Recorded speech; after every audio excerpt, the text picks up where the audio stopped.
Welcome to episode 121 of the Business Development Podcast. And today we're chatting all about warm versus cold contact. Which one is better? What are the probabilities?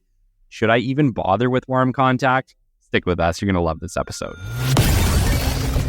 The great Mark Cuban once said, "Business happens over years and years. Value is measured in the total upside of a business relationship, not by how much you squeezed out in any one deal." And we couldn't agree more. This is the Business Development Podcast, based in Edmonton, Alberta, Canada, and broadcasting to the world. You'll get expert business development advice, tips and experiences, and you'll hear interviews with business owners, CEOs, and business development reps. You'll get actionable advice on how to grow business. Brought to you by Capital Business Development, capitalbd.ca. Let's do it. Welcome to the Business Development Podcast. And now your expert host, Kelly Kennedy. Hello, welcome to episode 121 of the Business Development Podcast. My gosh, what a cool episode to make it to. I have a bit of a story to tell y'all about episode 21 of the Business Development Podcast. You guys have probably heard of Colin Harms. His name comes up quite a bit on this show. Colin is a friend of me and a friend of the podcast. He's been with us from the very, very beginning, the inception of the Business Development Podcast. And I didn't know much about podcasting when I kind of first got into this mix. And I remember waking up the day that I released episode 21, which was way, way, way back on May 9th of 2023. And I had a lovely, lovely message from Mr. Colin Harms. And he goes, "Kelly, guess what? 90% of podcasts don't make it past episode 3. And of the 10% that do, 90% don't make it past episode 20. So episode 21 puts you in the top 1% of podcasts all time." And Colin, dude, you didn't know it at that time, but I really needed that message. And honestly, I really still need that message. It still keeps me going. It still keeps me motivated. And it keeps me driven to just want to keep achieving with this show, to put out better episodes for our listeners, to help you guys achieve more, do more, grow more, and think positively about your futures and the world. And Colin, I just wanted to give you a very special shout out. That came to my mind the moment that we were releasing episode 121. I knew that I wanted to put this out here and have a conversation with you again. And just say thank you so much. Thank you for always supporting us. You know, Colin has not only been a supporter of this show, just as a friend and through messages, but Colin's company, Hypervac Technologies, has been a sponsor of this show ever since we started sponsorship. And Colin, couldn't appreciate you more, couldn't appreciate all the help that you've given me and motivation and determination. Sir, you are definitely the king of blue sky thinking. And I just wanted to say thanks. I'm not sure that this show could have gone on at the rate that it has without that early support and with that motivational message all those episodes ago. So big shout out to Colin Harms. We're on episode 121. I'm not sure what that means for the grand scheme of podcasts worldwide, but it sounds pretty freaking awesome. And, it really is, listeners. Colin is not alone in this. We have amazing listeners on this show. I've had plenty of fan messages that were just as kind, just as motivating, and really do keep this show going, keep Kelly Kennedy motivated to keep delivering week over week, month over month, and year over year for my amazing rock star listenership. Just one more thing before we get into today's episode. Early next week, April 8th, 2024, the Quill Podcast Awards opens again for nominations. And I would be ever so grateful to each and every one of you. There will be lots of information out about this. I'll definitely have places on the LinkedIn where we can drop these messages, where we can leave a nomination for the Business Development Podcast or any or all of your favorite podcasts. There's plenty of categories that you can nominate your favorite shows in, and we sure hope that we make it into your motivational, your business categories. And heck, if you really feel like it would be pretty cool to win Podcast of the Year. So would love your nominations, would appreciate your nominations. You'll be able to find that April 8th, Quill Podcast Awards. I believe that's on quill.com. but I will find out the correct place for you, and we can go from there. I wanted to spend some time chatting today on a topic that's super, super important to me, that's incredibly, incredibly valuable, and that is the value of warm contact versus cold contact and how to utilize warm contact effectively. This is one that I actually get a lot of questions about because you guys know I chat about brochures, I chat about your website. I say create a 20-story skyscraper website and always have physical and digital brochures on hand. And this really does fall into my passion for warm contact, for being able to either give somebody a physical product or send somebody a digital product along with a personal introduction. And so we utilize warm contact at Capital Business Development as part of our overall BD strategy. We use it with pretty much everything. We don't really cold contact anything, even though we're super big advocates of direct contact, utilizing direct phone, direct email. But our step one is always a warm touch or a warm contact. And we're going to chat all about that today, and we're going to chat all about the power of warm contact. But you've all likely heard of cold contact, and this word probably makes most of you cringe. If you guys have been in sales any length of time, you've been in either pushy consumer sales, or you've been in any type of like high-level sales where you have to reach out and make contact, cold contact has very likely been part of your management's criteria or your criteria for quite some time. Let's just chat a little bit about what cold contact is, okay? Cold contact means that you have had zero, and I mean none, no prior engagement whatsoever with your target. Now, this can be like in the case of commercials. If someone releases a commercial and they're getting it in front of you for the very first time, that might be a cold contact. Or if you're making a phone call to somebody, sending an email where they have no idea that this is coming. They've never heard of you before. They have no idea what's coming at them. This is also cold contact. It indicates no previous interaction. The customer or target likely knows little to no things about you. And they're typically phone calls, emails, or very poor direct messages on LinkedIn or your social media of choice, right? Heck, even text sometimes, right? Guys, cold contact sucks. And I'm going to be the first to say it. Cold contact sucks. As a sales option, it is probably one of the worst options available to you. And I know I can see some of you now being like, but Kelly, you advocate for direct phone call and direct contact all the time.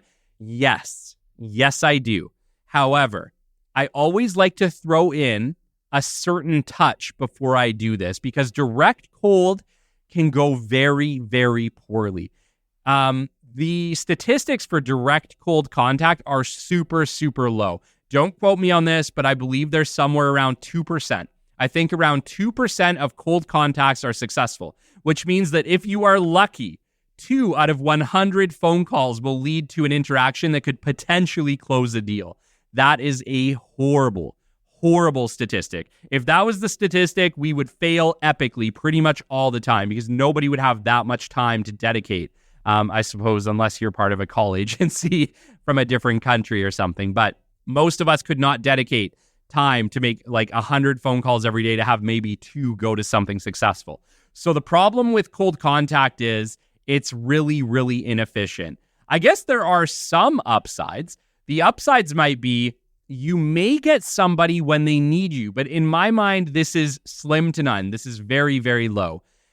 It can be enticing. I guess we've had the phone calls from like our phone companies offering us offers that maybe at some point were enticing, but rarely, like I said, slim to none.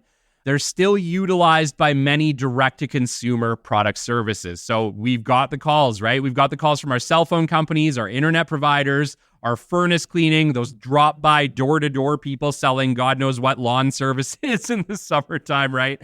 These are all cold contacts. And most of them end in a no, okay? They're just not that effective. Why? We're not looking for them. We're not anticipating them. It's usually our first interaction. There's no trust built. My gosh, guys, there's a slew of reasons why cold contact is just not effective. And we could go down that list. And I know there's some of you out there right now saying, Kelly, but we use it and we've had great success. Maybe you have. I guess it's not all the technique. Sometimes it's the person, right? Some people are just better at handling cold calls than others. And I may say cold calls on this show quite a bit, but I'm not necessarily saying cold calls. Remember, as part of the capital process, we always utilize a warm or a soft touch first. I've talked to you guys in like all of our CRM episodes. I've talked to you guys about step one of your CRM being digital introduction, right? Digital introduction means warm contact, soft contact. And we're going to get into some of the ways that we utilize warm contact later, or how you can utilize it to get a greater effect and why you're going to want to do it. But mark my words, you are 100% going to want to start incorporating warm contact before we are done this episode. There are some upsides to cold contact. The negatives, people aren't expecting it, no previous experience with the product or service, so no trust in you or the product. No information or little information, and it only averages normally somewhere around a 2% success rate, which for us, for business development guys, is just too low. It's way, way, way too low. We don't want to be playing in these 2% numbers. We want to be playing in a sandbox where we have high probability. We're getting to the right people. We have the right people, right? That's where business development's all about. It's about doing these digital introductions, but then also making sure that we're screening to getting to the right people so that when we do make direct contact, we're warm, they know who we are, and our odds of success in booking that meeting are significantly higher. Warm contact is engaging with someone who has had some exposure to your product or service, okay? This can be a number of ways. They've either been digitally marketed to, and you know they've seen your ads somehow, right? The whole premises is that they have had exposure. So somehow you need to know that they've had exposure, okay? So you can do this through maybe a digital marketing campaign. The way that we like to do it is through a LinkedIn, right? So we like to always send personal messages to the people that we've contacted on LinkedIn that we're going to be doing, direct contact to. And we just introduce ourselves, hi, I'm Kelly with Capital. We do XYZ. It's an absolute pleasure to be part of your network. We always want to do something to give them just some type of personal exposure, right? You always want to keep messages short, sweet, to the point, brief, and then let your brochures do the talking for you, right? So the secret really is to be able to create a brochure, make a personal introduction on LinkedIn about who you are and that it's great to connect with them. Thanks for connecting with me. I work for XYZ company and I thought that you might find this interesting. Once again, great to connect and I look forward to chatting in the future. Really something very short, sweet, personal, true. Then attach a brochure and let your brochure do the talking for you. That is a warm contact, right? They are very likely going to open your brochure. I would say that the success rate of having people open brochures on LinkedIn is probably somewhere in the neighborhood between 70 and 90% on average. 7 out of 10, very likely, read your brochure, even if they don't respond to your message, right? And so think about that. From that standpoint, they now know who you are. They've likely opened your brochure. They've read your value pitch. They know about your products and services. Now, when you reach out to them directly, you now have a warm contact. They actually know who you are. They likely will recognize the name of either you or your company, and they're familiar with your products and services. So it gives you just that ever so slight edge. And we're going to get into what percentage that edge is, but it is significant compared to cold contact alone. So let's get into it. Warm contact is always about engaging with someone who has had exposure to your product or service. The upsides of warm contact are as follows. Easy to facilitate in person or digitally, right? Making a warm contact is only one extra step, guys. It's one extra step. It's not a big deal. I know some people complain about it because they're like, well, now I have to reach out to them digitally or I have to do something else. Yes, you have to do something else, but it's only one extra step. And it's very easy to facilitate if you do it in person or digitally, right? You can either drop a brochure for the person that you know is the right person at their location, right? You can mail it to them if you want, but you can send it directly to them so that they get it. You can send it digitally via any type of social media platform you use, whether you market on Instagram, Facebook, LinkedIn, whatever it is, you can send DMs, right? A DM is a quick and easy thing to do, although we never want to sell on DMs. That's like the important thing to say is whenever we're sending messages, stop selling. You're not selling over the computer. You're not selling over the phone. You sell in person through a meeting, right? So what we really want to do is facilitate the ability to create interest so that when you ask for that meeting eventually, you are going to get it, right? Absolutely critical. We need to make sure that we are going to get the meetings that we're going after, right? So ultimately, what we want to do is we want to create that soft touch, that digital introduction to start to create interest, which will then lead to an easier to close meeting, which is the end goal of all business development, right? So don't worry about it. I know it's one extra step. I know I'm asking you guys to do one more thing if you aren't already doing this, but trust me, you are going to want to do it. It takes your 2% cold call success rate and instantly improves it to 20 to 30% or better success rate immediately. Immediately, guys. That's huge. That is huge. That's like a massive, massive increase in success rate to jump from 2% to 20 to 30 or better immediately. That is huge. That is the area of the playground that we want to start moving towards. Ideally, we would like to get to somewhere that's probably a 50-50 success rate or better. But let's get real. For one extra step to improve to something maybe close to that is gigantic. And so as you can see, one extra step improves your ability to have a successful meeting request or something like that almost happen immediately, right? So we really do want to add in this extra step. It creates a pre-existing interest for direct contact success, right? So what it does, guys, is it primes them. It primes your target. They've now heard about you. You've either sent them a message or something, some type of way of contacting them with marketing materials that you guys have, whether that be maybe just forwarding them to your website or not, right? There's lots of ways to do digital contact, lots of ways to create interest, but sending a direct message on LinkedIn, really keeping it personal, short, just introducing yourself. Like I said, at this point, probably a paragraph. Like you do not want a very long message. I would say maybe a paragraph or less with regards to your introduction messages. But then attach a brochure, attach marketing material, send them to your website. Do something that will create some interest in what your company is doing so that they click it and get familiar with your product or service, right? Commercials, right? Think about why commercials are successful. They have primed you once, twice, 3 times, 5 times, 18 times, right? Like some commercials, we have them memorized. We've seen them so many times as kids, right? Especially in the 90s. My God, they just bombarded us kids with messages, right? But you knew it. You knew the toy. You knew what it was because you'd been exposed to it over and over and over again. On some level, doing a warm contact with a digital introduction does something very, very similar. It primes them for when you reach out directly to make that real proposition, whether that be a phone call, an email, whatever it is that you're going to ask them, hey, can we book a Teams meeting? Can we book an in-person face-to-face where we can chat about it and learn more about your challenges, how we can fix them, right?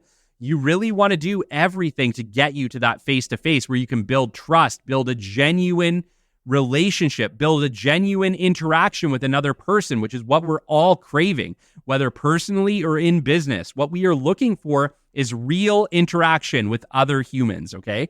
So it's really critical that all of the work that we're doing is leading us to that real interaction, giving us the best possible chance. And all marketing, the whole goal with any marketing, whether it be your passive marketing strategies, your active marketing strategies, it's all to generate enough interest to get you in the room, to get you to where you can have that personal human interaction with your customer. Remember, we're talking very much B2B, right? B2C is a little bit different, but in B2B, relationships are critical. They really are. You need to be able to create relationships and trust that your product and service can meet that need, that you can meet that need. That's how we do it, guys. We do it through creating interest in our products and service, through passive marketing strategies, through warm contacts, through those initial phone calls where we ask for the meeting. The goal is to essentially get to a point where when you call them and ask for that meeting, they already know who you are, they know what the product and service is, and they're probably even interested to have that meeting.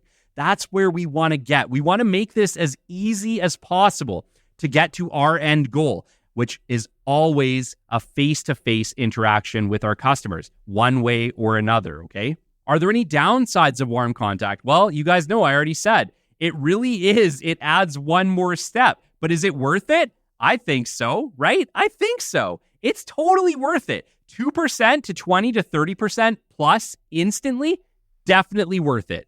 Let's work to incorporate these warm contacts into our process, into our business development flow. My recommendation is it is the first step on your CRM, right? We do this every single week at Capital. Every single week, we do digital introductions on behalf of either Capital or our customers. Why? It just works. It's really, really effective. It's easy to do, and it doesn't take a whole lot of time and effort to craft that introduction message that's personal, that's about you, that introduces who you are to your new contact, and then just say, hey, if you want to know more about me and what we do, here's a brochure on the bottom. It's probably about 70%, guys. It's huge. People read the brochures. They may not always message you back, but they almost always read the brochures. And so your job is done. Warm contact is done. They know who you are. They know what your product and service is. And so when you now make direct contact, they're primed. They're primed. And your success rate just went up significantly. How can you use warm contact? Okay, we talked about this. My favorite way to use warm contact in the modern day is digitally through LinkedIn, right? We like to connect with our ideal target customers. Remember, the step one, we always need to identify our target industries, target companies, and then ideal buyers of our product and service at those companies. We then connect with them on LinkedIn directly, right? Not in mails, guys. Connect with them. Connect with your potential prospects. And then when they do connect, maybe give it a few days or a week and reach out to them with a brief personal introduction as to who you are, why you connected with them, why you think your product and service could potentially help them, and that you really look forward to meeting them in the future. And if they want to learn more, you've attached a brochure below. And this is why I rag on brochures, guys. Brochures are not dead. They are critical. They are absolutely important in your success, especially in this warm contact field, because you have to have something to give them. You have to have something to build interest that isn't you trying to make this ridiculous pitch, because nobody is reading them. Nobody is reading your 8-paragraph long pitch on LinkedIn. Hear me right now. We are not reading them at all. If you want to entice us on LinkedIn, and I'm talking business owners, successful people of any type, buyers of anything, they're bombarded with crap all day long. To stick out, let your material speak for you and you speak for you as a person, okay? When you connect with them, say thank you. It's great to connect with you. It was a pleasure. I'm a human. You're a human. Try to build that human connection. Speak to them like you would speak to a friend, okay? Keep it short. Keep it brief. Keep it, to topic. If it's about sales, if all you want to do is connect with them, just say, hey, it's an absolute pleasure to connect with you. I'm John at XYZ Company. We do this. And I connected with you because I thought you might find this valuable. I look forward to meeting you at some point, and I've attached a brochure for your convenience. Chat soon. Something really short and sweet like that, really personal, that's caring, that's thoughtful, that's not like, blah, blah, blah, our product is the best because we do this, this, this. We don't want to see that. We don't want to read that. We're not going to read that, okay? If you want them to read it, you have to give them something that they can digest. On LinkedIn, we want something personal. But you can attach a digital brochure, and it is super, super effective. And we use it all the time with everything we do at Capital. Okay? All right. We can do it physically. Now, old school still works, guys. It still works. I still love to have physical brochures. I bring physical brochures to every single meeting. And on occasion, especially if the customer is local and I know who they are and I know who the right person is, I will sometimes just swing by the office and drop a physical brochure for the person that I want to receive it. And this gets, like I said, a physical product in their hands. It's now tangible. It sits on their desk for months, weeks, years, whatever it is. It sits on their desk, and it is super, super effective, right? Remember, there's some rules around creating brochures. And if you want to go back, I have previous shows on how to do this super effectively. But in order to create a brochure in the modern day, we need to make sure that it is visually engaging, that we are engaging with it quickly, that it's not too busy. You don't have too much information going on with it, right? Too much information, once again, gets screened out. They're not going to read it. So keep all of your messages short and sweet, to the point. Keep your cover beautiful, engaging, visually appealing, visually stunning even if you can. And just keep it short and sweet, and make sure that it builds interest, because that's what we have to do. Everything we do has to build interest. That is the most critical factor in everything that we do in business development.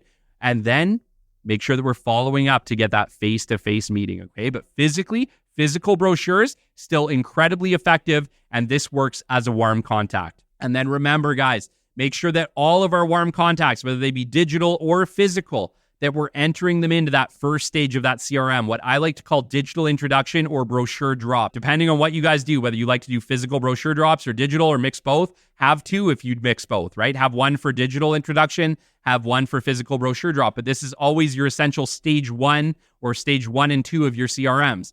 And what this will allow you to do is to prime a whole bunch of people in that warm contact stage, find the contact details, and then start to reach out to them to ask for that meeting, that face-to-face introduction, and start to build that relationship, which is going to lead to more opportunity for you and your organization.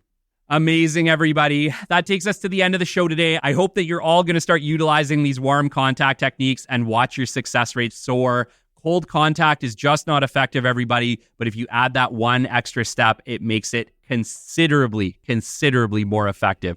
It can be up to 30% plus. It can be considerably more effective for you guys over time.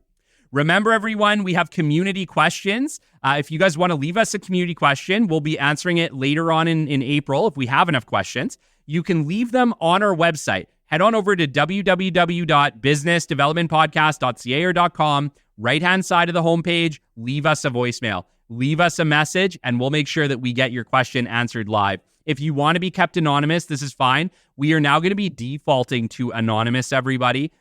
We did have a bit of an incident. I did apologize greatly, but we will be moving community questions to an anonymous first name basis only, unless you specify that I'm allowed to use your whole name.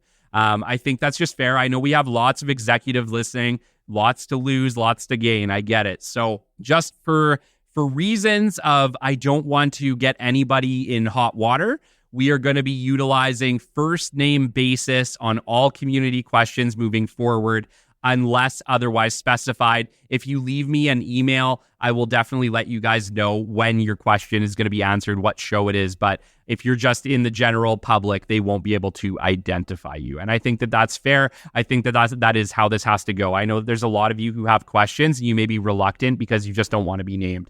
So understand that I won't be naming you full name. I will be using your first names, and I can shoot you guys emails if I have them to let you know when your question will be answered, and that I appreciated it greatly. Or if you give me permission to use your full name, we will use your full name, but with permission only. Also, if you guys want to check out our April guest list is now live. Guys, we're recording like 3 to 4 months into the future at this point. I'm not doing that far of like the guest list, but we're releasing the guest list at the beginning of every month on our LinkedIn page. So if you guys are not following us yet on the Business Development Podcast LinkedIn page, or me personally, Kelly Kennedy, please do. Come give us a follow, come give us a like, come give us a rating, or whatever you guys do on LinkedIn these days.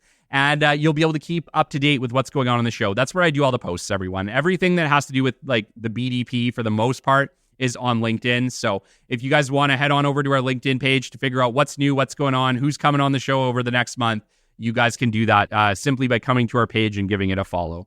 So we appreciate that greatly. Shout outs this week: Pam August, Zale Moransky, Jason Chakalakal, Luana Burns, Jan Bailey, Samantha Germain, Colin Harms, Jamie Westwood, Chris Taylor, Raphael Servin, and Jen Bieri. It's absolutely amazing. We appreciate you guys. Until next time, this has been the Business Development Podcast, and we will catch you on the flip side.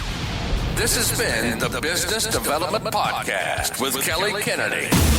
Kelly has 15 years in sales and business development experience within the Alberta oil and gas industry and founded his own business development firm in 2020. His passion and his specialization is in customer relationship generation and business development.